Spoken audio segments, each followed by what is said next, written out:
What's up, True Heel Heat? True Heel Heat. What's up? True Heel Heat. All hands is on me.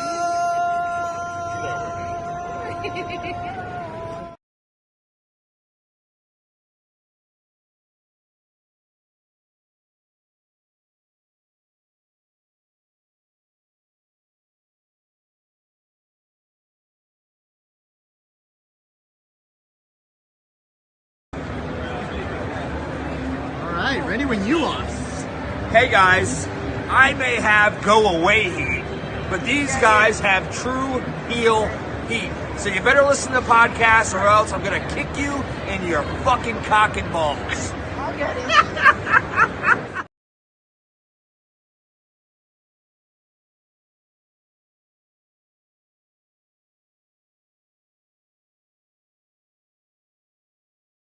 Hey everybody, it's Tony Schiavone of All Elite Wrestling, and this is True Heel Heat. And I said,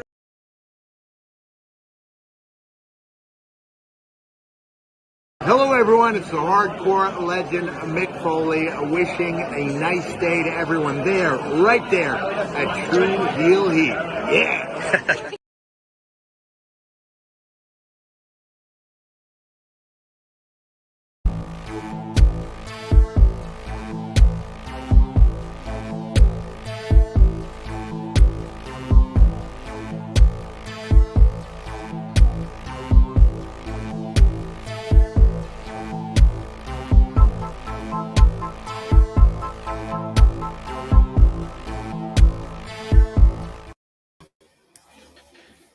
Hello, hello, hello. It is me, your True Hill Phenom, SP3. We are live on the True Hill Heat Sports and Entertainment YouTube channel, our Facebook, as well as Romeo's Twitter for Power Book 2 Ghost Season 4, Episode 7. I Can't Fix This review, breaking down the latest episode of Power Book 2 Ghost.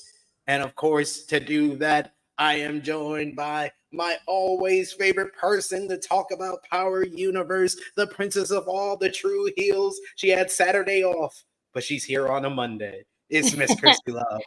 What's going on, peeps? Happy Monday to everyone. I hope everyone had a great weekend. I'm sorry I missed you all on Saturday. I had to be a parent and my other job, Yeah, the main job. The main job. Yep. The main job, exactly. How are you, SP? I am doing well, and I'm Congrats excited. to you. Lively thank until you. Thank you. I got a lot of kind words in the chat on Saturday. That was like Deserve it. No like, other person is fitting for it as you. Thank you. I was like, I'm not used to being complimented this much, so we're gonna stop it right there. No,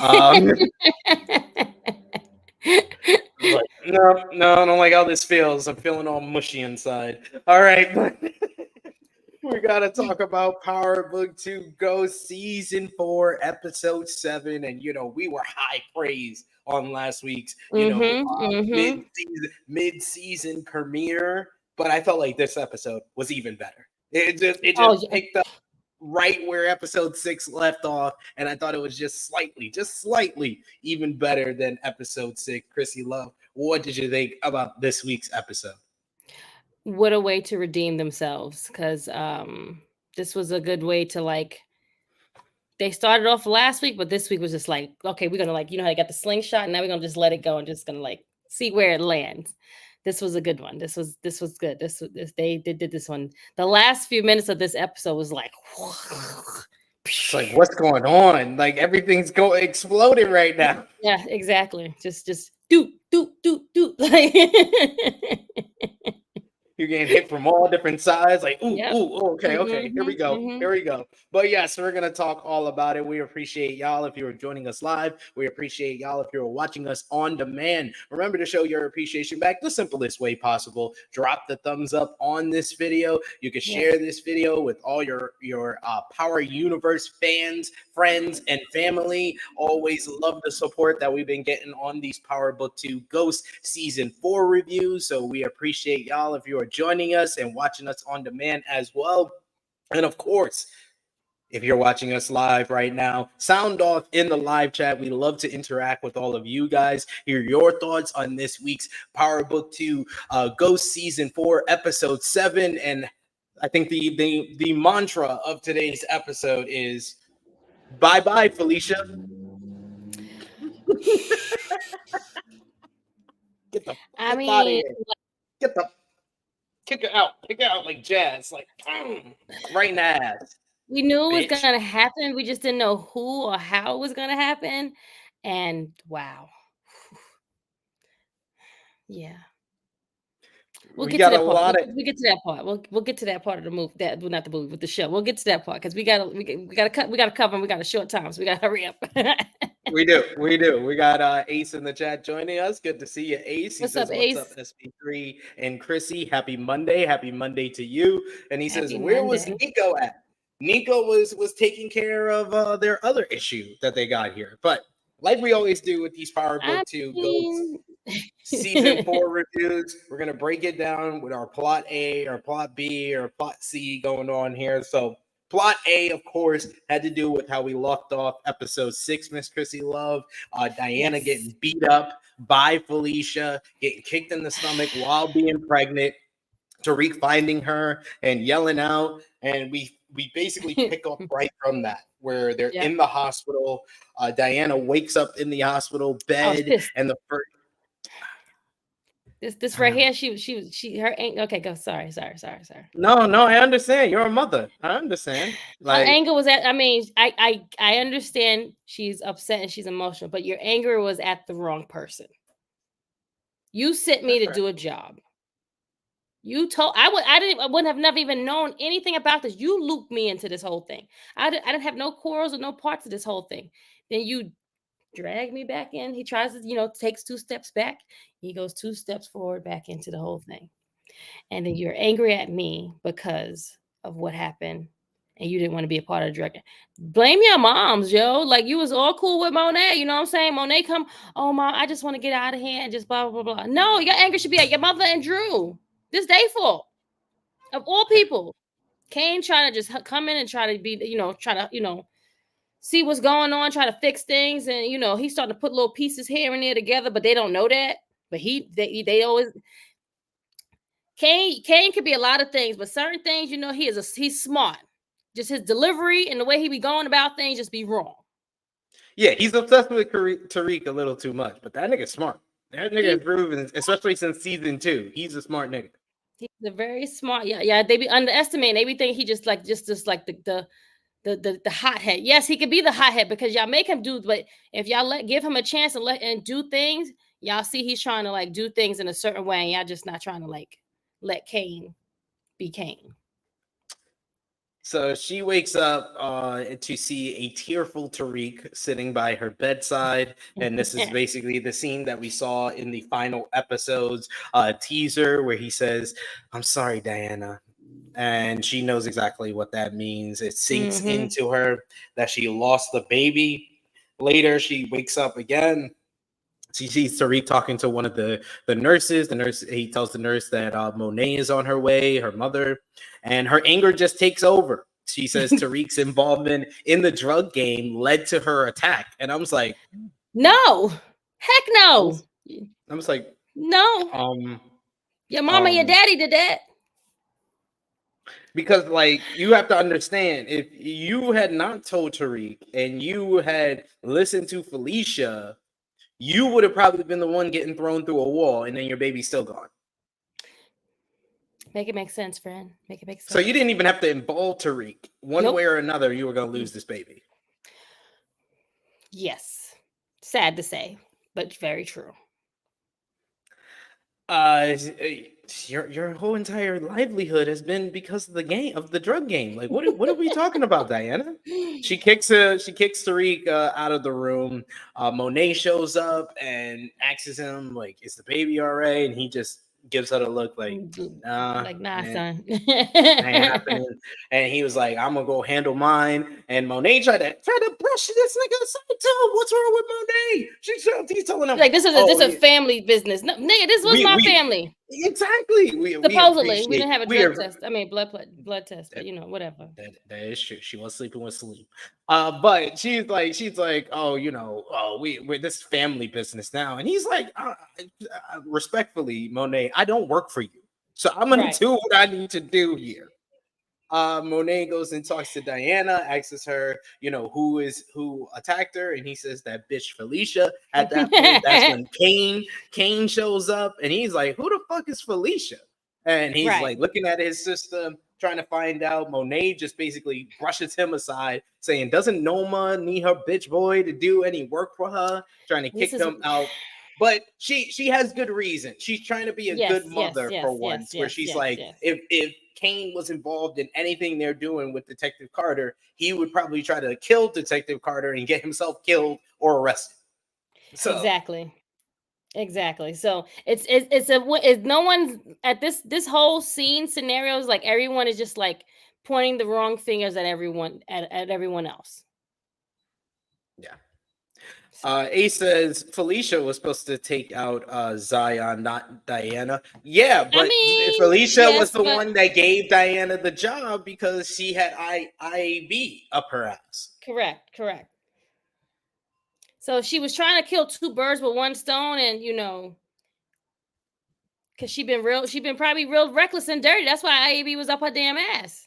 Because look what the hell she did to damn doing that nose candy. And that too, yep. And he was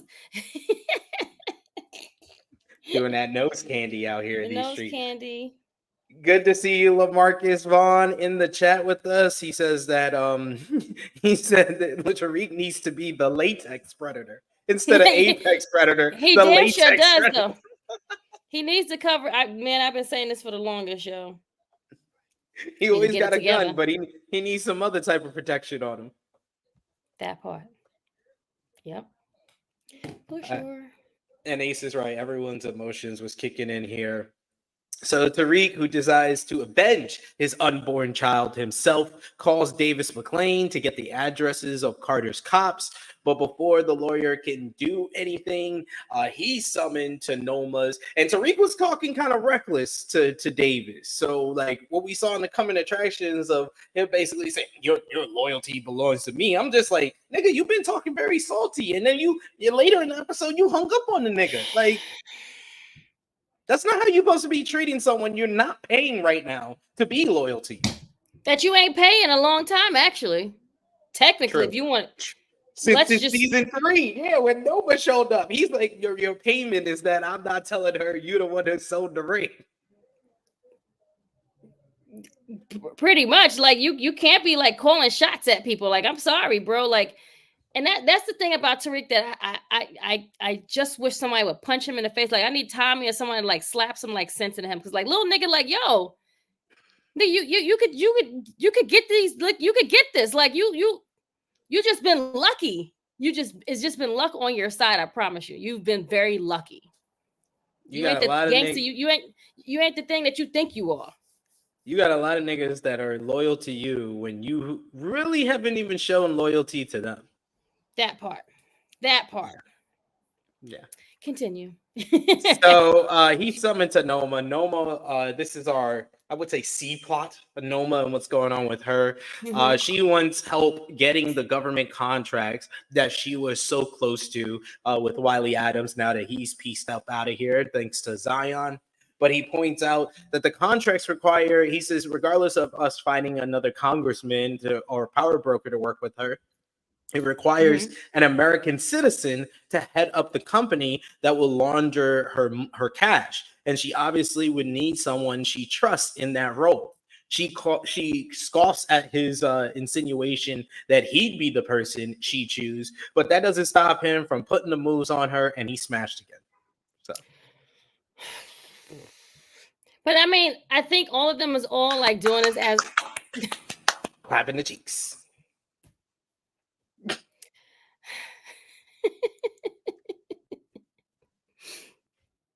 Clapping British Catwoman cheeks. Yeah.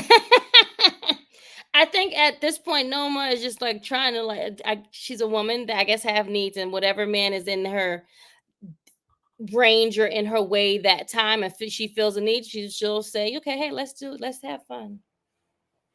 But I don't know if the writers kind of realized by having, Kane smash and Davis smash, Noma is no longer the antagonist and the bad guy that she was in season 3. To me. No. I don't even think of her as a bad guy, to be honest. But you need some type of antagonist force in any power, whether it be law enforcement, whether it be another rival drug dealer or a connect that they're going to work with. And Noma came off with like the vibes similar to like a Felipe Lobos kind of like there was a little bit of mystery to her and stuff. And then they just slowly but surely kind of broke that down throughout season 4 here. But yeah, I feel like it is breaking down. The layers are pulling back in the next scene what kind of person she is, and I guess we'll see we'll see more in depth of her and her daughter. But yeah, she's not like how Lobos and them were. She's not that type of like scary kingpin woman or whatever she's supposed to be or whatever. Because now it's getting too easy to like have access to her, like getting things done. Like there's no way Zion was supposed to like come and be able to like shoot at her like that easy. That should have been like a week's, like months worth of like plotting against her. That he did that in a week and a half. I thought that they should have kept Zion around longer because he was more of an antagonist than Noma is right now. Yes. Because he was kind of like the middleman messing up everyone's links to like trying to get this money and these drugs. Yeah. So our B plot is, of course, Rashad Tate is back. Old dog Tate is back. Congressman Tate identifies his brother's corpse at the morgue while Detective Don Carter looks on. The story he feeds Rashad after a little bit of pressure because he was trying to say, oh, this is an internal investigation. He was like, motherfucker, fuck that noise. He turned into old dog real quick. He damn sure did. He feeds him the story that a drug dealer murdered him, and he says the ballistics are connected to a raid they did on the Russians. Tate demands to know who it was. Carter lies and says some of the Russians that Kamal busted basically came back for revenge on him. And that's basically the story he feeds him. He says they were behind the hit. So Tate demands that Carter call him the minute they find the shooter. It soon becomes clear that even Carter's fellow task force members don't know that he killed Kamal because he has a meeting with his lieutenants, Felicia and Nico. He doubles down on his story, saying that the Russians are behind the hit, and he tasks Nico and Felicia to take them down before Rashad Tate's involvement brings IAB, Investigative Affairs Bureau, knocking on their door, and they have to roll out the red carpet for them. Yeah. Meanwhile, we have the D plot of this was Nico coming into the office to tell Don Carter that Drew wants to make a deal with him, that there's a canary that's about to sing in jail in Roman, and he wants to take him out, and then he'll start, working with them and become a lieutenant. So the dirty cop is going down. We got Diana. She's really kind of adamant. She wants to be the one to kill Felicia. She even tells Monet that Monet tries to intervene by meeting with Carter, who had no idea that Diana was pregnant, for one. Yep. And he had two, no idea that Felicia beat her ass. He was surprised by that, but he didn't show any type of concern. He says, either way, it doesn't change his deal with the Tejadas. He said, and I quote, "You think I'm just going to give you permission to execute one of my cops?" And of course, the answer is nope. No. Then he threatens to throw Monet into Rikers Island if she doesn't back off along with Drew. Meanwhile, Drew, he gives a call to Diana after she gets the news that Don Carter won't let them kill Felicia, and finds out what happens from Diana. He's very, compassionate to his sister. Then he warns her to let him and or Monet take care of things. But she's not in the mood for listening. She's like Rashad, she's really all that noise. She's like, Felicia is mine. She tells them she grabs a gun from Monet's safe, and she's on her ghost shit, apparently. Because she ain't no killer. when Carter goes and confronts Felicia about her attack on Diana, he figures out that she's one, using drugs again, and two, he's livid because when he realizes and she tells him that Tariq St. Patrick killed Zion at the safe house. She basically shows him the footage that she wiped from the cameras. She shows him the only existing security camera footage of the murder. He tells her to go home and not to talk to anyone, including Nico. But Felicia doesn't know that Diana is following her from the precinct's parking lot. So that is all the setup of our A plot, B plot, C plot, and D plot. What did you think about this first half of the episode? Really good. Again, Drew's trying to make moves and try to set up things in jail, which I thought is pretty good because he is very smart. It's just it's his execution, which where he be falling short at, and he be getting his ass kicked. But he's been doing well so far. So let's, at this point, we're like, okay, let's see what's gonna happen. Diana, you ain't no killer, sis. It's like, what's happening? This is not for you. This is the part of the game where you're supposed to just go to school and just set up everything for us, for mom and dad and everyone, and make their drugs go along, and then you just do your job. That's it. You're not a killer, sis. This is why you sent Tariq to go do a job for you, because you're not a killer. But now you gotta be the one that, I get it. You're a person enraged. I get all of that. I understand all of that. You've lost something. Yeah. But yeah, it was a ways to go about this. But anyway, I digress. Hey, she was determined. It was like Tariq when Ray killed his sister, yeah, Raina. He had to be the one. He had to be the one to go take care of it. Didn't matter he was the one that got it in. What Ghost Tommy? Yeah, he's the one that got into that. So, damn shame. DeMarcus asking a very great question because we're about to get into that C plot here. He says, "Who is the master of disguises, Marvin, Kane, or Tommy?" I gotta give it to Kane after this episode. Yeah, Kane. No, Kane. Yeah. As soon as I seen the uniform, I knew what it was. I was like, oh my God, this nigga had that shit in his trunk this whole time, just in case. Since season 1. This nigga can't. But that's why I just said in the beginning, yo, that nigga smart. Y'all be underestimating that man. Y'all gotta give credit where credit is due.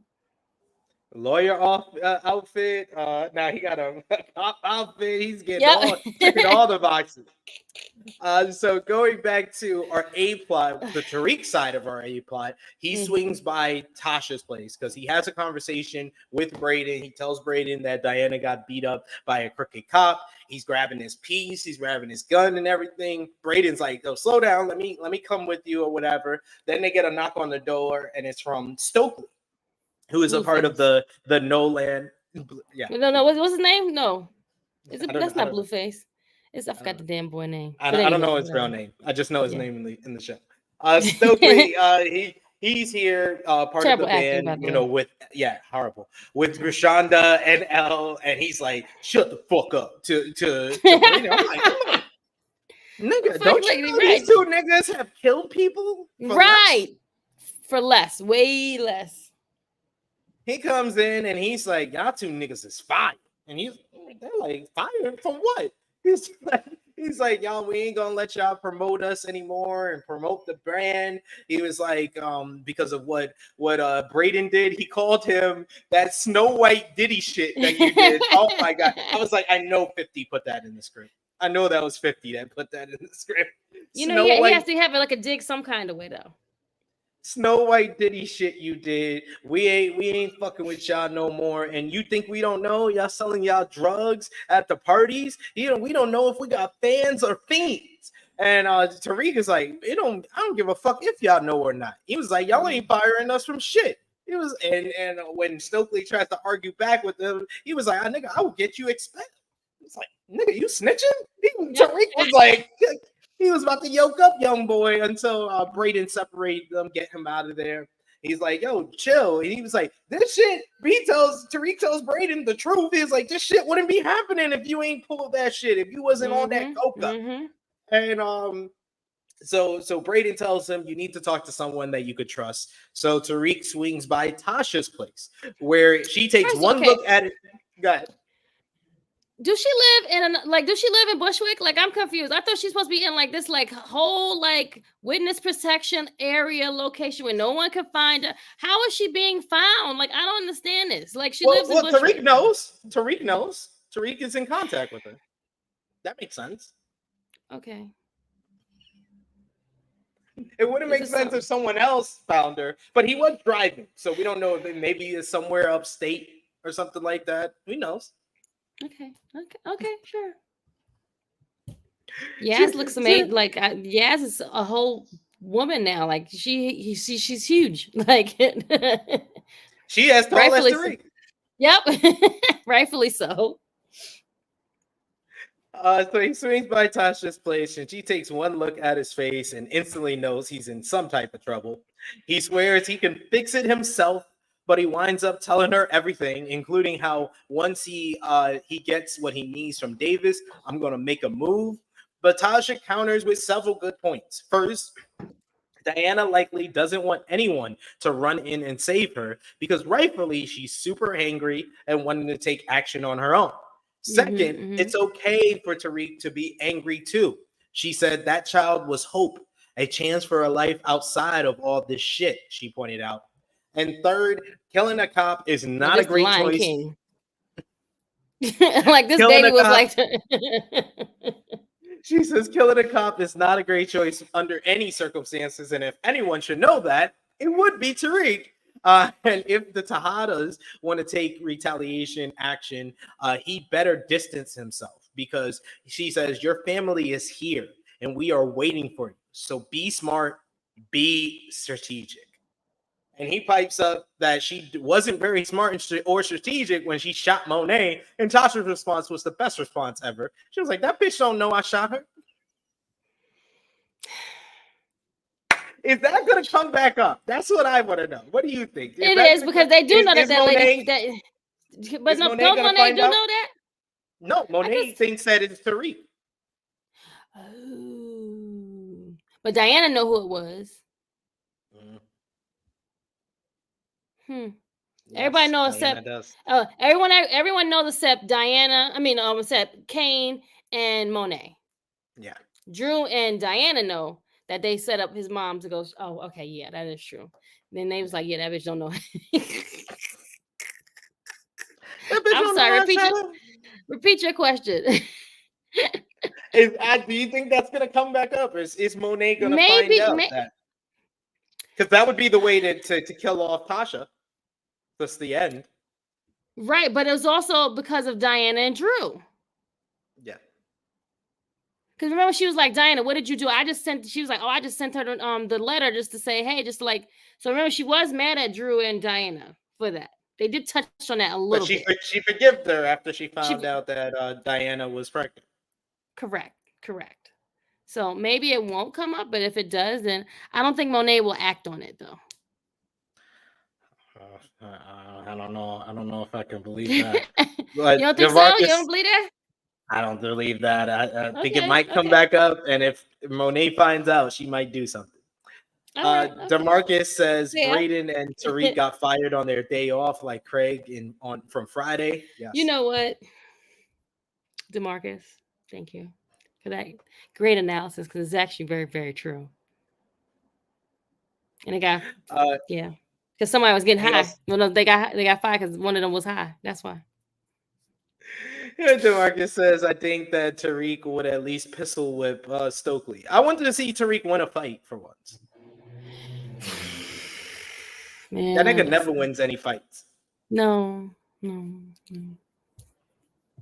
If it wasn't for Brayden, he would have got killed by Zion. So.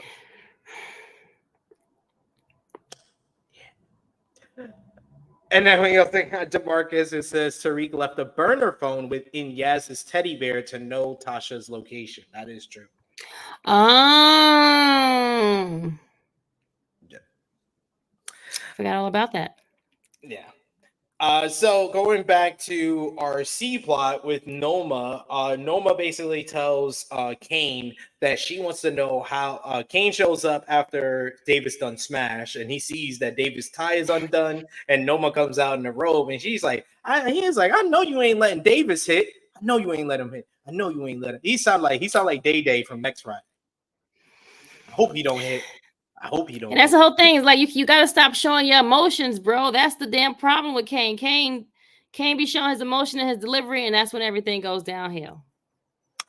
So he questions her on that, and she's basically like, "You fucked up everything. You got Wiley Adams shot, so I was trying to take care of my government contracts." And he also tells her that basically Effie wants out of the game, and she's like, "How do I know that Effie wasn't the one that made the snitch to Detective Carter to get the Russian raid? She lost my money, so she's got to figure out who's tipping these Russians off."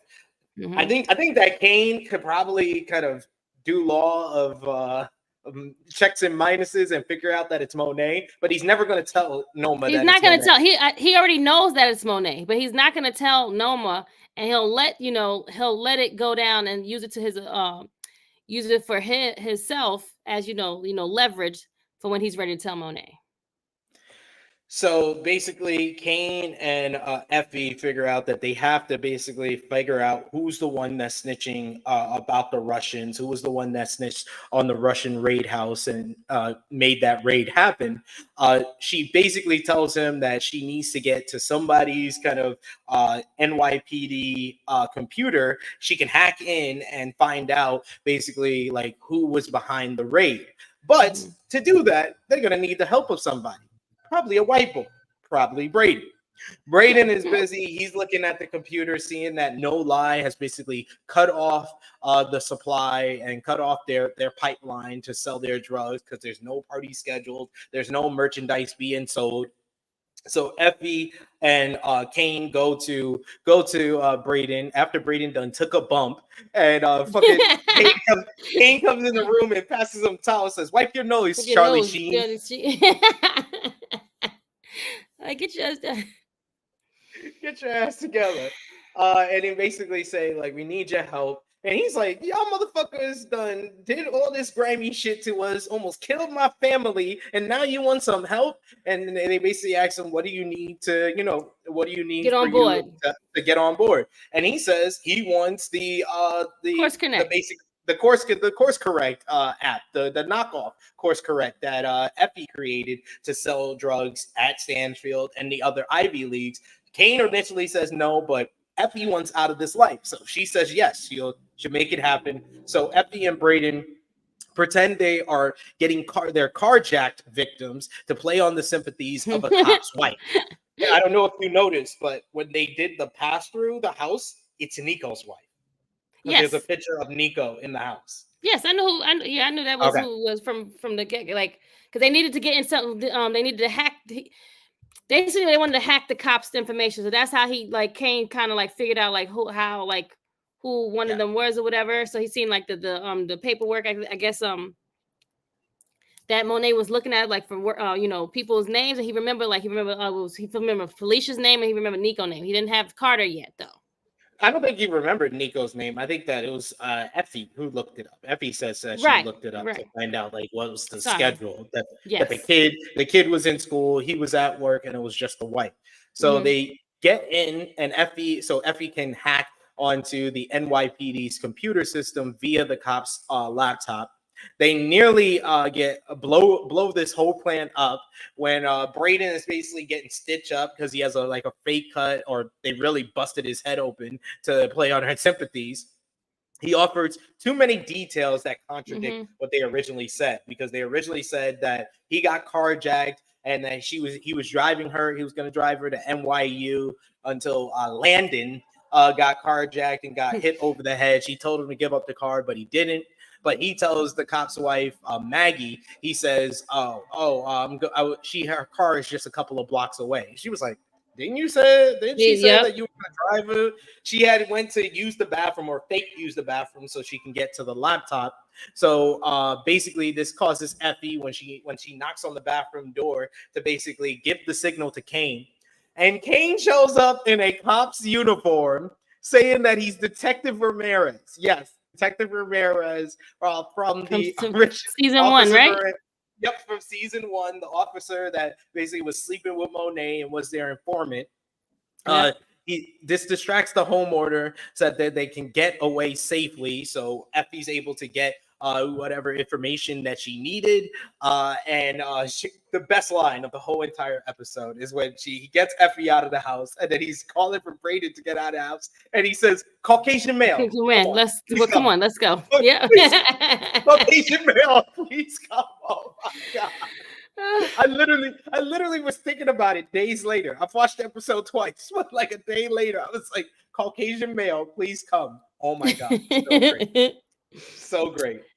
As soon as he opened the Brayden door, was grabbing a knife. Brayden was about to freaking stab this bitch. Because they told him to do whatever he needed to do. So that's the only thing that he thought quick enough to do was like, he was all right, I'm gonna have to kill this lady. But yeah, Kane came in with Ramirez badge and everything. I was like, oh my god, this nigga kept this shit as a souvenir. He never knew what he might have needed it. And he needed it. He needed it right then and there. We got the homie Graps Knowledge. We got to get Graps Knowledge. I might hit him up this week to come on and talk about episode 8. But Graps Knowledge in the chat, he says that shit with the cop's wife was like a GTA mission. Oh, it was so hilarious. It was so hilarious. Kane showing up in the officer's uniform and saying, "Caucasian male, please come. Please come." I died. Later, they're looking at the information that Effie was able to getting the report of the Russian bust from the last episode, and given her insider knowledge, she realizes that Carter's task force has been skimming off the top because they reported less money than what they actually got because she had the whole bag that the cops got. Yep. Later, after a very loving interaction between Effie and Kane, where Effie was like, Kane, you did all of this without any, good to you or getting something out of it. You did it to help me. So she wants to stay behind at his house, and she's going to wait for him when he comes back from Noma and gives the information. Immediately, when Kane sees that Felicia Lewis was a part of the raid, he puts 1 and 2 together, and he realizes that Monet is working with Carter, and he calls Monet. He's like, "Monet, if you are working with this dirty cop Carter, I'm gonna be pissed." Basically, telling his mom, like, "What the fuck are you doing?" Right. He goes to see Noma, and Kane proposes to Noma, essentially offering her a less flirty version of what Davis did. Weirdly, this seems to turn her on, though, and she's finally treating Kane like the lover that he was at the first half of the season. He says that he'll go along with whatever type of partnership she wants. He says that you need someone who's an American citizen to basically make your legit business, permanent in America. So he's like, whatever type of he wants a partnership. He doesn't want to be an employee anymore, because when earlier in the episode she called him one of her employees. Like, I'm more than that. I'm more than that at this point, bitch. I've been clapping those cheeks. So this is where the smartness comes in, where he's not stupid. He's been trying to plan this, and he's been trying to like get her, get her on board, but she just keep trying to like, flick him to the side, like. So yeah, this was a smart move by him, and now poor F. You see how my girl, never get no grace, man. Like poor she thing, always getting played. Always getting played. But I told y'all last week that Kane don't like her. Like y'all keep like he was just only doing that for freaking Tariq. That's why he don't like her. He might care about her, but he don't want to be with her. Back at basically Noma's turned on, so she kisses Kane, and Kane's gonna go clap those cheeks again after his proposal. She got clapped twice. Twice in one day, man. She doing well within hours, actually. Back at his place, a disappointed Effie realizes that she's been left on red, and realizes that he's not coming back for the night. But then she gets a call from her mom, and it says "mom" in her phone. So they never talked about that girl's mom before. Now they wait till like the last episodes to once bring her into the equation, which makes me think that the spinoff of this is going to be Effie's story. Because when you really think about Ghost, Ghost is a mistake. The reason why he was called Ghost is because he would vanish when the cops are around. But mainly it was because he was this mysterious figure that you didn't know a lot about until he basically, got the club, ran for Congress and everything. He was a mysterious character. Who's been the most mysterious character out of book 2? It's been Effie. We learned about her at the end of Power, but we have all Power is basically about family. Like you got the St. Patrick family on Raising Kanan, you got the Thomas family, you've had Tommy and the Egan family, and we've seen more of that over in Force. You got the Garcias, you got the Tejadas, you got all these family. Everybody has some type of family with them. Even Brayden with the Westons. Like everybody has some type of like Davis McLean and his brother. Even Noma, we found out that Noma has a brother in Nigeria, and now she has her daughter Anya. Everybody has some type of family except for Effie. And the fact that we're only learning that she is in connection and has some type of communication with her mom in episode 7 with 3 episodes left, it makes me think they are introducing this to be the setup for Effie getting a spin. Okay. I'm here for, I'm Team Effie, so I was like, whatever. I know, unfortunately. Don't be like that, SP. Don't be like that. It's okay. DeMarcus says, I think that Effie mother is Paula. Who's Paula? Which one was Paula? Yeah, which one is Paula? You're going to have to explain that. Sir. Yeah, you got to give us more information, friend. Yeah, DeMarcus is right. Even like side characters like Obi, we saw his brother. Felicia, she has a son. Like Don Carter, we seen pictures of his wife. Like his wife is dead. Yeah, everyone got a family except for Effie. Oh, poor thing. Except for Effie. DeMarcus saying the writers are humanizing Effie now. Night, Josephine, Effie Morales. So yeah, it could be that. It's either that she's getting a spinoff or she's about to die. Like it's one or the other. Okay. I think more so dying than getting a spinoff. That's fair. I wouldn't mind that either. Sorry. You know what? The mess gets messier next. So finishing up with our D plot with Drew. So Drew is given the assignment to go after Roman. He goes looking for Roman, and Roman finds out. But apparently, Drew's got the hookup with one of the guards in the prison. So one of the guards basically tells him what cell Roman is in. He gives him basically part of like a shirt or something or a sheet, and he basically kills the guy who was threatening him in the jail. He makes it look like he hung himself. Not long thereafter, Carter has killed a member of the Russian gang. Him and Nico do a bust. They bust in. One guy gets away out of the window, but he shoots the other guy in the head after slamming his hand in the window. He takes out the gun that he shot Kamal with, and he shoots at the door. Then he puts the gun in the guy's hand. So the gun that he shot Kamal with is on that guy. And then he presents him to Congressman Tate. All the while, it really seems like Nico has been questioning this. Ever since he told them about this, he's like, that don't make sense that the Russians would go after just Kamal. Why would they target just Kamal? And they scattered not too long after. So why would they? How did they have time to make this hit on Kamal? And even when he shoots him, and when he shoots a guy, he's like, this is really the guy that shot Kamal? Like, Nico, he's one to watch. It's always when they have a group of bad guys, it's always that one bad guy just has to start questioning the main bad guy, and then the main bad guy is gonna lose his shit and go ballistic, and he's probably gonna kill Nico. I feel like Nico's gonna get the pause like the other Tate got it. So so DeMarcus says Paula is Davis's investigator and right-hand woman. So is that the original one from season 1, or the one we saw earlier in the season? That one he was clapping her cheeks too, because he was trying to keep clapping her cheeks open. when he was disbarred. He was clapping right. Her cheeks. Maybe it's that one. So that makes sense. Okay.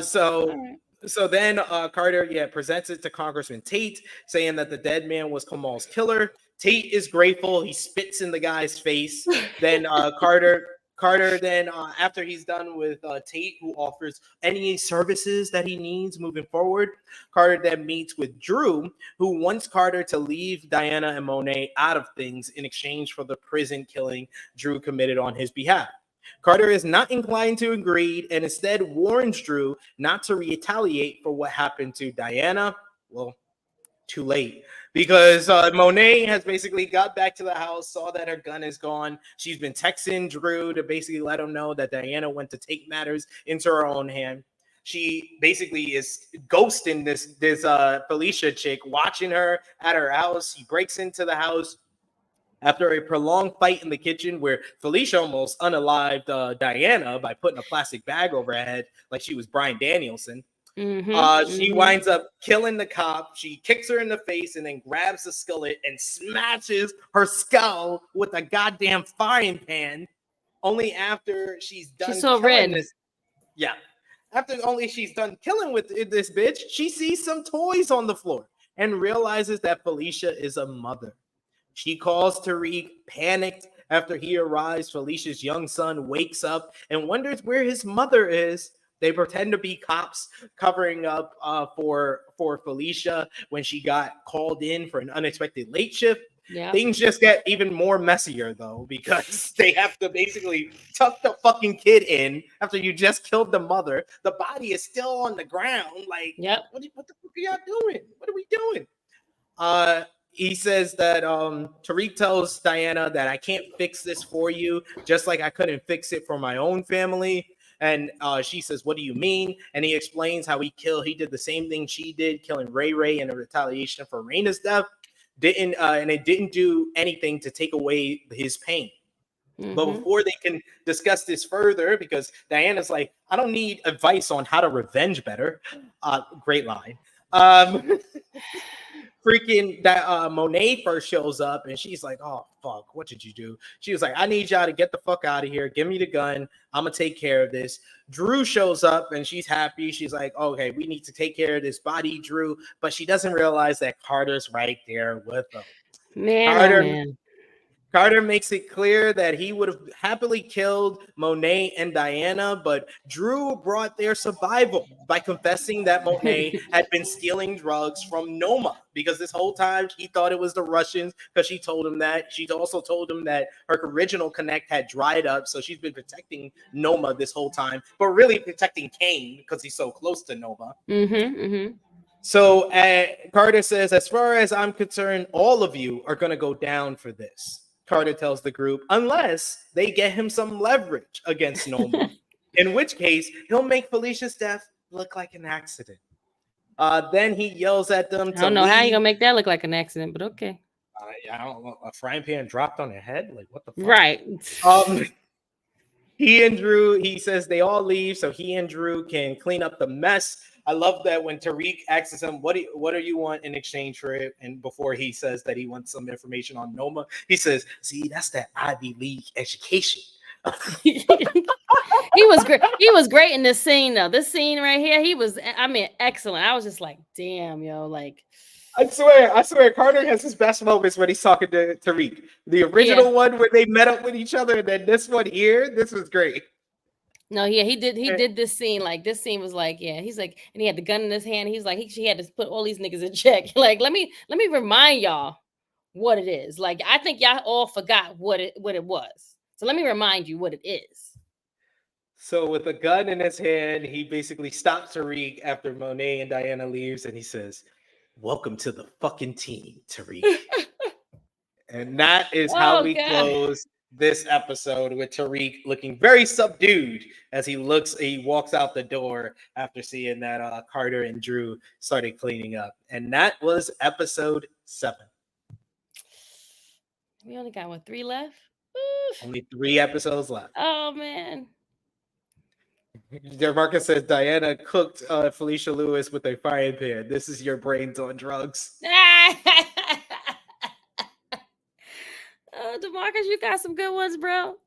He's been killing. And he's also right. Yeah, when Monet was like, oh, I'll take care of the kid, after they told him that the kid saw him, Monet was like, oh, I'll take care of the kid. Monet was going to smoke Felicia Lewis's kid like Hayden was going to unalive Heaven Dre daughter. Yes. He was going to throw Dre's daughter out the window, and probably that's what Monet would have done to Felicia's son.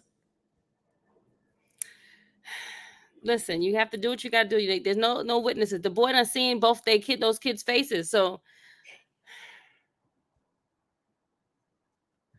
oh man, what an episode! This was great. Yep. Mm-hmm. Any final thoughts on this episode here? I'm want to know what they're gonna do with Effie's mom. They're gonna have to touch on it next episode. Like they have to touch on it. Like she keeps calling you. Why is she calling you? What does she need? Does she need money? Like what are you doing? Like that might explain why Effie is broke. Right. Because she was like, but Effie said she really didn't have anyone to like turn to. She didn't have no family. But maybe it's because she's the one that's supporting her mother. That's why she said that's very true. That's very true. Yeah, that's true. All right, we're gonna see. But I want to know what task Carter will have Tariq doing for him this week. Hate to see it. But Zion was right. He was like, Carter gonna have you under his thumb just like he had me. Zion was right with his last words. Yep. Little ghost. Try to tell you. All right. Let us know in the chat who was your MVP for this episode? Who was your LVP? Out of 10, what did you give this show? Thumbs up, thumbs down, thumbs in the middle. I'm going to say that motorcycle out there is a thumbs up. But for episode 7, I Can't Fix This for me and Krssi Love in 3, 2, 1. Thumbs up across the board from both of us. Out of 10, what did you give this episode, Krssi? This episode I'm going to give it a 9. That's fair. I think that episode 8 is going to be even better, so I will leave room for that, and I will give this one an 8.5. Okay, I'll do that then. Up from last week's 8, so 8.5. 8.5. Okay, fine. That's solid. Okay. Yeah. Who's your MVP, friend? MVP for this episode, I'm gonna have to give it to Diana. She did what she wanted to do. She accomplished her goal. And I'm gonna say co MVP. Oh no, actually, co MVP to the Tejada kids. All the Tejada kids got jobs done. Kane. I was gonna give mine a Kane, but we can give it to all of the Tejada kids. Yeah, let's do all the kids. Having the police suit on deck and getting them the fuck up out of there and getting Noma to marry him. For Effie, getting Noma to marry him. Drew killing Roman in jail. He gets the job done when he has to kill somebody. And Diana getting her first kill. All the Tejada kids. MVP. Not her first kill. You know what? Okay. First kill. Okay. LVP, Krssi Love. I'm going to have to give it to can it be Felicia? But Felicia's dead already, so no, we can't give it to Felicia. No, it can be. That's my LVP. Felicia. Okay, Felicia. Bye, Felicia. Okay, Felicia.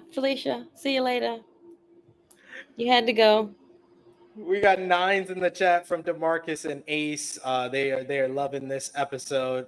Like I said, I think that next week is going to be even better. So that's why I hope so. I might leave the 9 for that. It might go down to an 8. Who knows? We'll see. What happens with that's episode true. 8. That's very true. You're right.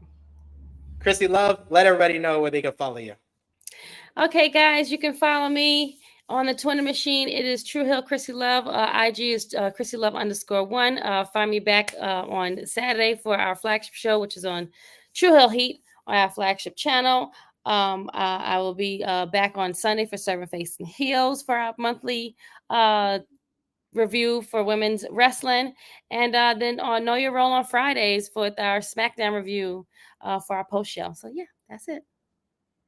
And you can follow me on the Twitter machine at TrueHillSP3 and follow us Facebook, Twitter, Instagram, TikTok at True Hill Heat, patreon.com/True Hill Heat. $3 a month gets you exclusive content. The best ways to support us when we are not live here or on the wrestling channel. And check out all the great content we got on this channel, like our episode 5 review for Power Book 2 Go Season 4, our episode 6 review from last week. Check out our 2 Hard Knocks reviews that we did for the Giants as well as the Chicago Bears. And check out the wrestling channel where we did Collision Discourse number 41 yesterday with myself breaking down AEW Collision. And check out the flagship podcast, True Hill Heat's 294 with myself, the True Jaw Josh, and special guest Rich Port Ayala. Great conversations talking about All Out, the Motor City Machine Guns, the WWE, and the possibility of AEW going to Fox. So a good one for you to check out. Me and Miss Krssi I Love, missed that? Oh, wow. Yes. Me and Miss Krssi Love will be back with you next week right here on the Sports and Entertainment channel for another review of Power Book 2 Go Season 4. But until then, for Miss Krssi Love, it is me, your True Hill Phenom SP3. This has been our Power Book 2 Ghost Season 4, Episode 7. I Can't Fix This review. We are signing off until next time.